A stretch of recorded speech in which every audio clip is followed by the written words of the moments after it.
तो फिर 4 कदम पीछे हट जाते हैं और फिर कोई निषेध देता है बोधि जैसे आकर के या और कोई संत महात्मा महापुरुष, तो फिर थोड़ा आगे कदम बढ़ा लेते हैं, वो वही 2 कदम आकर वही पीछे, वही आकर वही पीछे, वहीं के वहीं आकर मिला करते हैं। बाबा साहब ने भी हमें एक बात बताई थी कि देखो भाई, इस कार्य को मैं बहुत मेहनत के साथ में, बहुत ही परिश्रम के साथ में और बहुत ही चुनौतियों का सामना करके, बहुत कठिनाइयों के साथ में मैं इस कार्य को यहाँ तक लाया हूँ। और मेरी आपका हाथ जोड़ करके रिक्वेस्ट है कि इस कार्य को पीछे नहीं हटने देना, आगे बढ़ाना है। अगर बाई चांस आप आगे नहीं बढ़ा पाए तो इसे यहीं का यहीं छोड़ दो, मगर पीछे मत हटने देना। मगर ये हमने वहीं का वहीं भी नहीं छोड़ा और हमने पीछे हटा दिया, पीछे हटा दिया और हम इन बातों पर ध्यान भी नहीं दे रहे, क्योंकि आप हमें एक बात को भी देखना पड़ेगा कि हर समाज जागरूक होगा।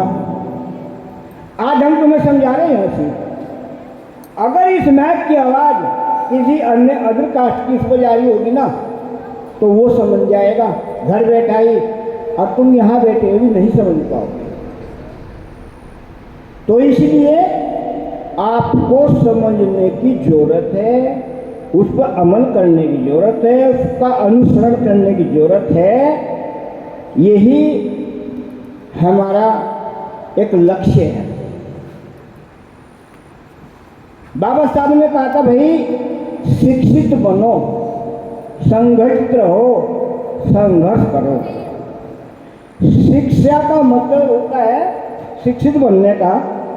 आप कोई भी काम किसी के पास में लेकर के जाओ, अगर आपके पास शिक्षा नहीं है तो आपको बीच में दलाल लेकर जाना पड़ेगा। दलाल आपसे पैसे खाएगा और काम भी नहीं कराने का, तो आपके पैसे बगैर काम भी आपका वहीं का वहीं रहेगा। अगर आप शिक्षित हो और आपको पता कि मेरा काम ये पटवारी के स्तर का है, या ये दरोगा के स्तर का है, तहसीलदार के स्तर का है, या डीएम के स्तर का है, तो आप बीच में बचौलियाँ ले जाने के डायरेक्ट एसडीएम के पास जाओगे और उसको कहोगे जी आप मेरे कागजों को हस्ताक्षर होने हैं। अगर वो मना करता है 1%, तो आप कहेंगे आप मना कर रहे हैं, तो आप ये बताओ वजह क्या है, कारण क्या, क्यों मना कर रहे हैं, मुझे लिख कर दीजिएगा। तो समझ जाएगा कि ये व्यक्ति बहुत जानकार है और इसको झांसा नहीं दिया जाएगा, उसको सहन करने ही पड़ेंगे, अन्यथा फिर लिख कर देना पड़ेगा, अन्यथा कुर्सी छोड़नी पड़ेगी उसको, वो कुर्सी पे बैठा हो जाएगा। तो इसलिए शिक्षा का मतलब होता है